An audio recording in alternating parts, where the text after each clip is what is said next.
Gabi pa lang ako, pag-uwi ko sa Pagaspas. Sorry. Pagaspas talaga, mga alam mo.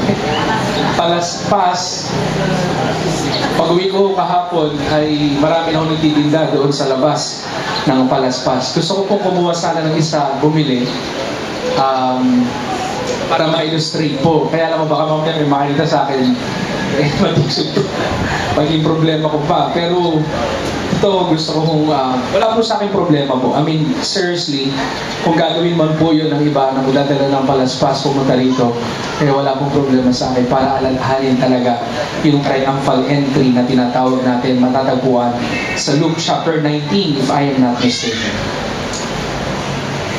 Luke 23. Tatalog po tayo mula sa triumphal entry, mula sa Palm Sunday, papunta doon sa crucifixion na matatagpuan po natin sa verse 32. Sabi po rito, sabayan niyo po ako sa pagbasa sa inyo pong mga mata. Aking po babasa ng verse 32. Two other men, both criminals, were also led out with him to be executed. When they came to a place called the Skull, o yung tinatawag na bungo, there they crucified him along with the criminals, one on his right, the other on his left. So hindi siya nasa gilid, siya po ay nasa gitna. Kaya yung makikita yung cross, madalas ay tatlo. At yung nasa gitna yung Panginoon. Jesus said, "Father, forgive them, for they do not know what they are doing." Patawarin mo sila, Ama. Hindi nila alam ang kanilang ginagawa. And they divided up his clothes by casting lots. The people stood watching, and the rulers even sneered at him. They said, "He saved others. Let him save himself if he's the Christ of God, the chosen one." The soldiers also came up and mocked him. They offered him wine vinegar and said, "If you are the king of the Jews, save yourself." There was a written notice above him which read, "This is the King of the Jews." One of the criminals who hung there hurled insults at him. "Aren't you the Christ? Save yourself and us." But the other criminal rebuked him. "Don't you fear," he said, "since you are under the same sentence, we are punished justly, for we are getting what our deeds deserve. But this man has done nothing." Shall we pray? Dear Heavenly Father, thank you so much for the opportunity that we can read your word, meditate upon your word, study your word. Thank you so much, Father, for your grace, for your mercy, O God, that we are here, not because of our own strength, but because of you. We can move, we can breathe, we can clap, we can sing because of you. And I pray, Father, that your word will continue to speak to us. That our faith will increase, Father, because of your word. I pray that your Holy Spirit will do his part, O God, to convict us, to teach us, to equip us this morning. In the most precious name of our Lord Jesus Christ. Amen. Let me give you a quick background ng ating pong pag-aaralan ngayong umagang ito. Tatalon po tayo mula sa chapter 19, doon sa triumphal entry na tinatawag natin. At kumuha siya ng hindi kabayo ang kinuha ng Panginoon sa triumphal entry. Bilang hari, narito ang Panginoon, ang galing. Pinauna niya yung kanyang mga alagad at kinuha ang hindi pa nagagamit na donkey. Donkey, naalala ko tuloy yung movie na cartoons. Ano yung may donkey? Shrek? Oo. Shrek and Shrek. Maganda po yung Shrek na yun. Sana kung di nyo pa po nakunod, 1, 2, and 3 na tayo. But anyways, kinuha yung donkey, imbis na ang kukunin ay kabayo, panglaban, katulad ng mga knights. Ang donkey po, mas maliit. Nakakita na po kayo, meron po sa Subic na donkey. Meron din po sa, ewan ko po sa zoo, sa Manila Zoo kung meron pa, sa Malabon Zoo. Pero ang donkey po, mapansin nyo, ang liit, hindi talaga po panglaban. Pag nagkarera, siya po yung inuusukan. Pero ang Panginoon, He chose a donkey na sakyan. Can you just imagine that?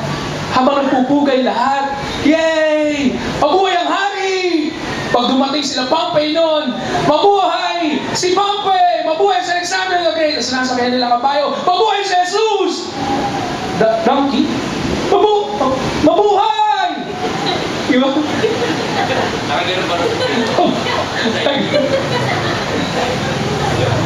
Tapos, imbis na mga soldiers ang nakapaligid sa Panginoon, pag tinignan nila, fisherman, mabuhay!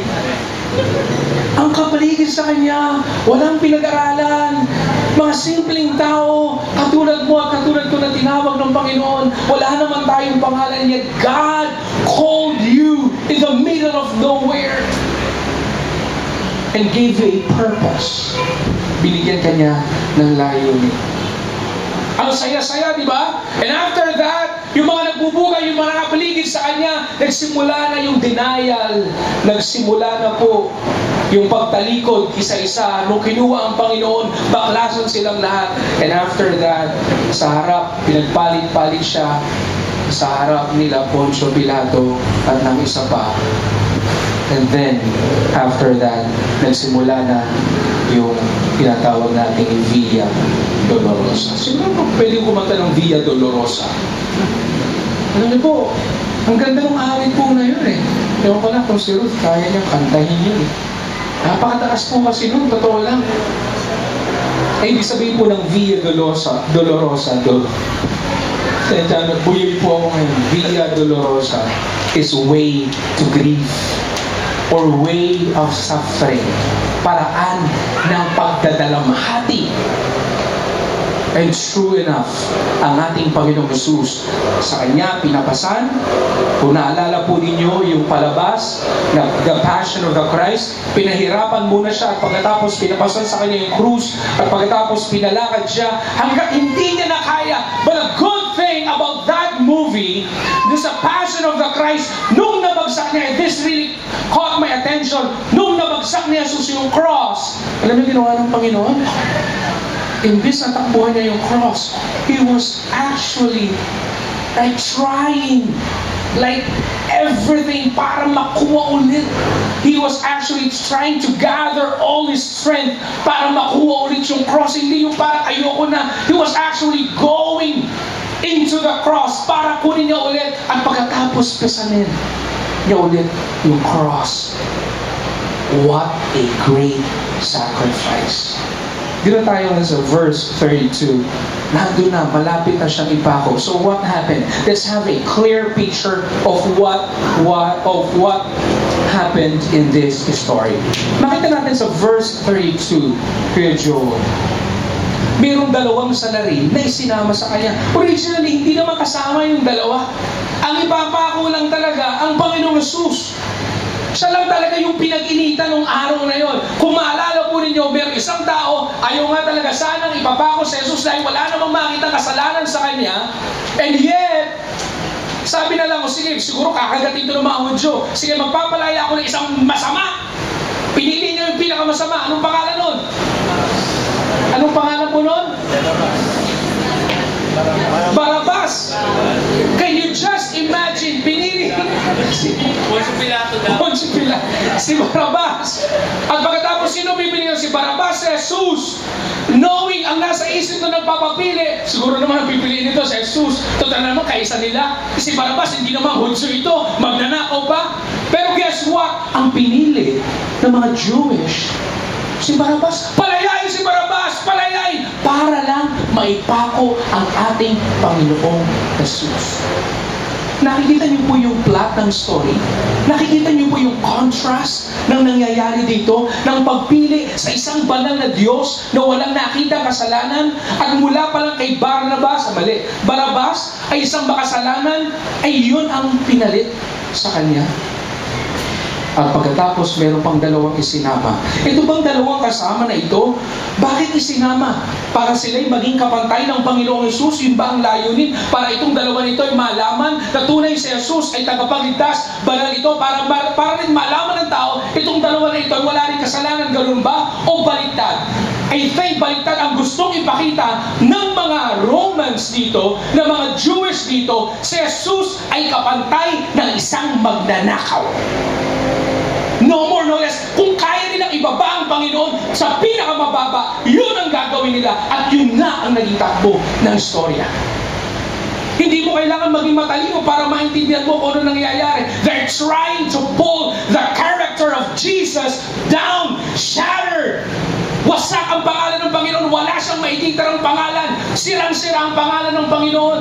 Yun ang gustong gawin ng mga Pharisees and Sadducees, and even the soldiers, the Roman soldiers. Ano ba nangyari? Sa verse 34, pinagsugalan nila si Jesus. Papaano yun? Upang malaman kung kanino mapupunta yung kanyang damit. Bakit ano bang meron sa damit ni Jesus?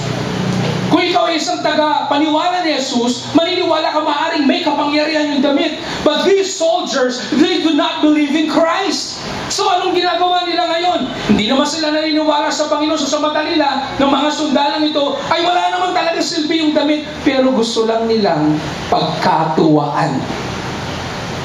Hamakin ang ating Panginoong Jesus. Gusto lang nilang ibaba ng ibaba ng ibaba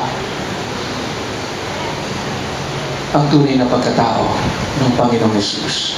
Yung Diyos na nagpapagaling, yung Diyos na nagbabago ng buhay, yung Diyos na lumakad sa tubig, gusto nilang mabura lahat yun. King of the Jews? No way. Sa verse 35, may mga tao roon, nanonood lang.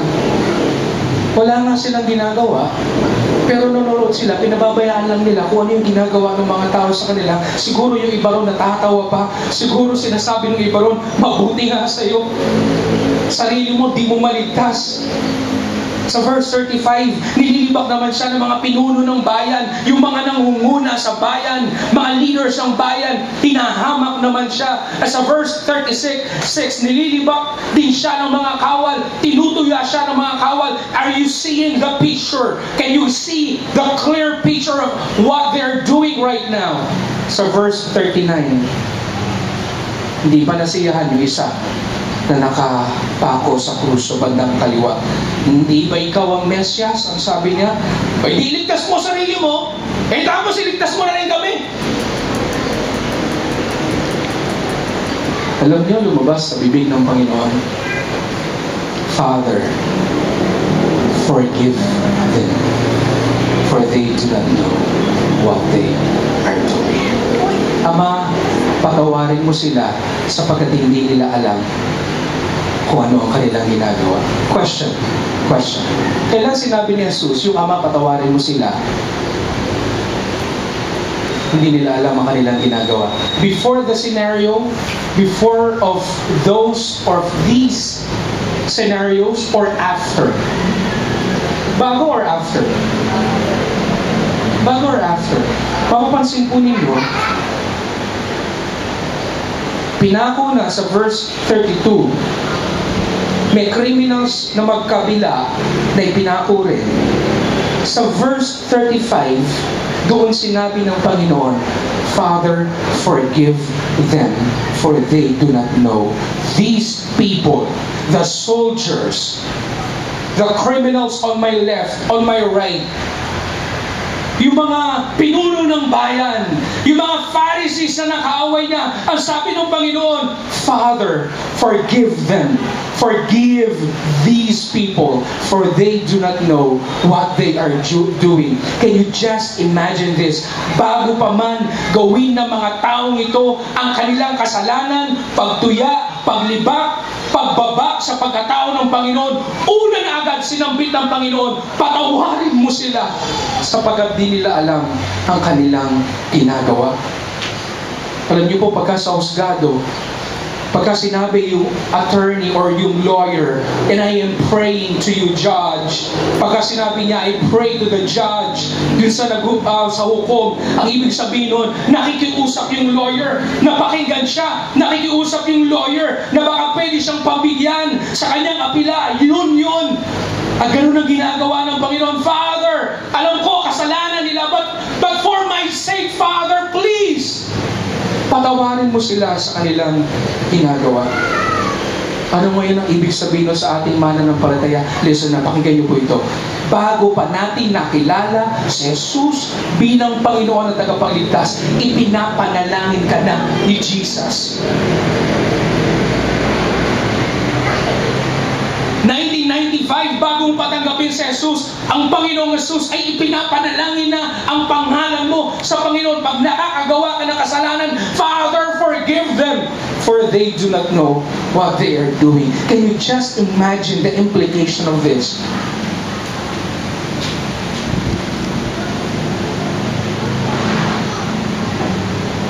At kung meron po dito sa kalagitnaan natin, hindi nyo pa sinusuko ang buhay nyo sa Panginoon, ngayong oras na ito, Jesus is praying for you. Pangalan mo mismo, pinapanggit ng Panginoon. Jesus is praying for you. Ang sabi po ng 1 Timothy chapter 2 verse 3 and 6. This is good and pleases God our Savior, who wants all men to be saved. Who wants all men to be saved. Alam niyo ba mga magulang, mga kapatid, nandito kami not to entertain you. And sometimes, this is hard. You know why? Sapagkat maraming tao, ang gusto nila ang church entertaining. Ang gusto nila ang church masaya. Ang galing nung preacher. Ang galing magpatawa. But the truth is, kung titignan mo mismo ang Panginoong Jesus, bihira siyang nagpatawa. When He speaks the truth. Masaktan ka kung masaktan ka. Mga lahi kayo ng ulubong. Ganun magsalita. Gusto nyo pastor ang Panginoon? Ayaw. Gusto natin yung galing magsalita at magaling magpatawa. But the truth is sometimes that is hard. Boring sa church. Kasi yung pastor nakakaantok. O, tingnan mo na lang si Pablo, nag-speak siya. Meron sa pangatlong palapag, habang siya nagsasalita, nakatulog, bagsak mula pangatlong palapag, patay. Ano pangalan nun? Ano ba pangalan nun? Nakatulog ko mula third floor, nag-i-speak si Pablo, nakatulog. Siguro kasi may mga ano po yun, parang bintana, doon siya nakadungaw. Pag gano'n siguro, patay, laglag. Nakalimutan ko na yung pangalan doon sa Book of Acts. Pero alam niyo po, pinag-pray ni Pablo na buhay. Sample kaya. Sample. Pero sabi po ng Panginoon dito, ang goal po namin mga preachers, kung sino po wala pang pagkakilala sa Panginoon, makakilala sa Panginoon to preach the Word. Sabi po ng verse 5, for there is one God and one mediator between God and men. Sino raw yung tagapamagitan? Mediator, the man Christ Jesus. Yung tatay mo, wala pang pagkakilala sa Panginoon, pinag-pray ni Jesus.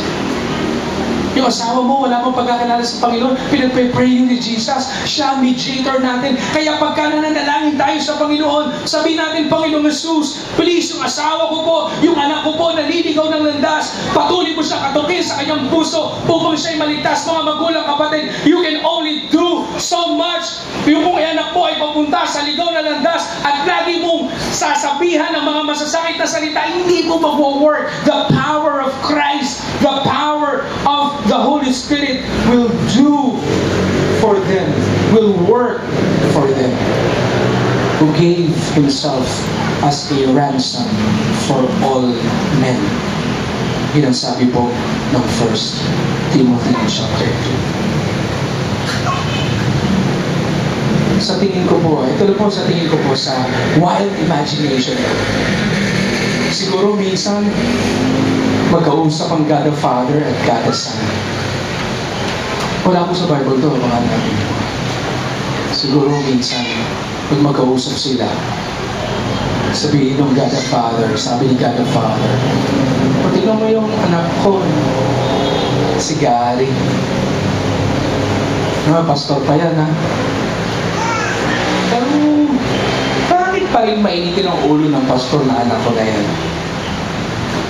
Sasagot naman si Jesus, kahit sagot ko na po yan. Pinayaran ko na yan, di ba? Alam ko, hindi mo kayang tingnan yan. Pero ako na lang ang tingnan mo para sa kanya. Can you just imagine that? Pag tinitignan ko yung sarili ko, wow! At tinitingnan ko ang Panginoong Jesus, nakikita ko kung gaano ako makasalanan sa harap ng Panginoon. Now, sabi niyo sa akin siguro nabibigay na sa akin ng lisensya yun para gumawa ako lalo ng masama. Total naman, si Jesus naman, lagi siyang tagapamagitan, di ba? No. You are looking at it in a wrong way. Pagka ganun ang ginawa ng Panginoon, lalo tayong mahihiyang gumawa ng masama. Kahapon po, magkausap kami ni Ate Maya. Sabi niya, Pastor, ang bait ng boss ko eh.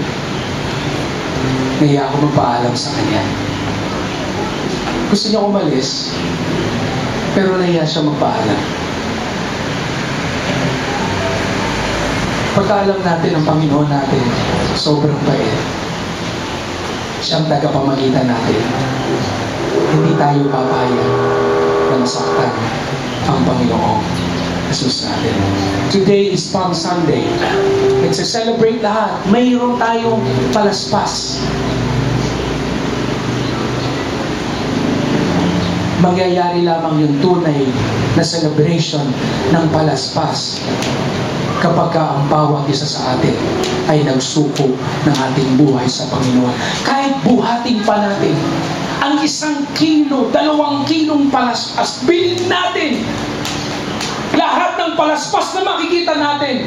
Pero kung wala pang tunay na pagkakilala ikaw sa Panginoon, baliwala ang palaspas. Mga magulang, kapatid, gusto bang mapangiti ang Panginoong Jesus ngayong umaga nito? Patuloy nating isuko ang ating buhay sa Panginoon because Christ is praying this prayer up to now. Father, forgive them, for they do not know what they are doing. Let's close our eyes, please.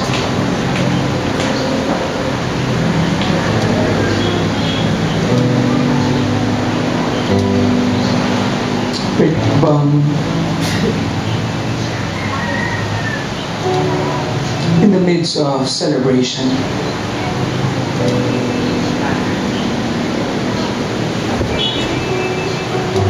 lumapit tayo sa Panginoon, magpalinis sa ating mga kasalanan. Sa mga salitang nasabi natin, magulang natin, kapatid natin, kapitbahay, katrabaho, ask the Lord to search your heart and ask for forgiveness. 1 John chapter 1 verse 9 said, if you confess your sin, God is faithful and just to forgive us of all our sins. Come on, confess your sins to the Lord. Let us confess our sins to the Lord. Sins na tinatago natin, you cannot hide from God. You cannot hide from God. Father, break us this morning, O God. Dumurog ka po ng mga puso ngayong umagang ito, Diyos. Dumurog ka po ng mga matitigas sa damdamin, O Diyos. Sa umagang ito, hallelujah, Spirit of God, work in our midst. Change us, mold us, O God. Hallelujah. Hallelujah. Hallelujah. Come on, church. Suko natin ang ating mga kasalanan sa Panginoon. For many times we do not know what we're doing. Because many times we do not know what we're doing. Hallelujah, Jesus. Jesus, Jesus. Everyone in this building, mga kabataan, nanay at tatay, mga bata narito, come on, pray unto the Lord.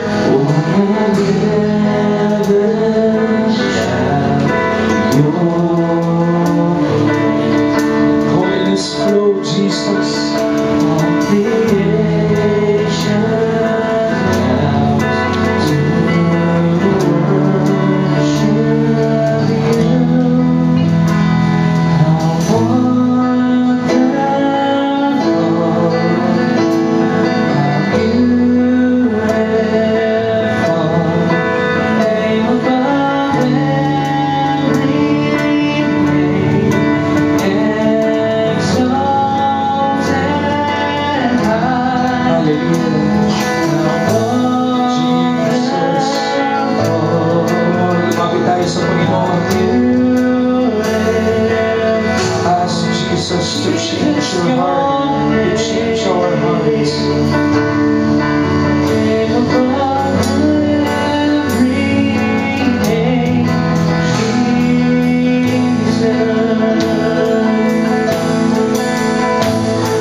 nagnanais po na magtaas ang kanilang kamay, samahan niyo lang po ako. Tayo po'y lumulog sa Panginoon. Panginoong Diyos,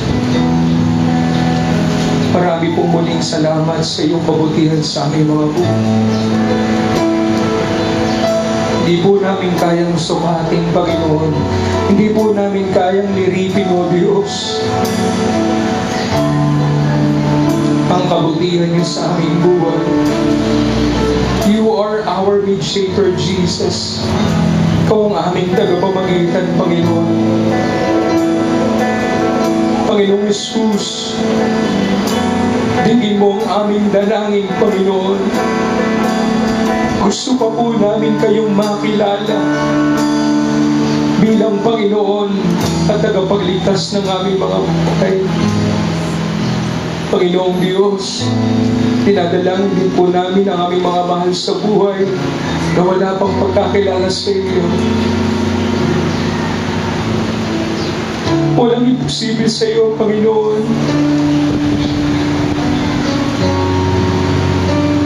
Walang imposible sa iyo, Panginoon. Magiging isang malungkot, Panginoon, na pagkakataon ng aming buhay kung sila ay may hiwalay sa amin.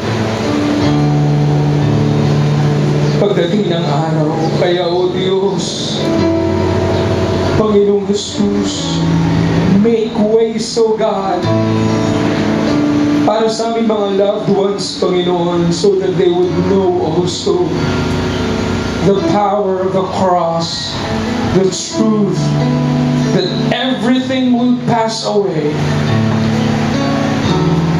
Subalit ang relasyon natin sa inyo mananatili magpakailanman.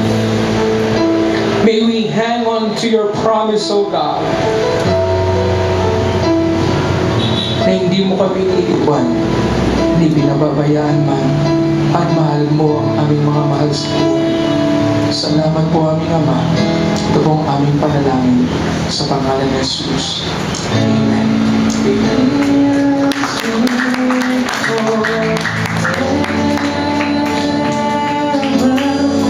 Jesus, I love you.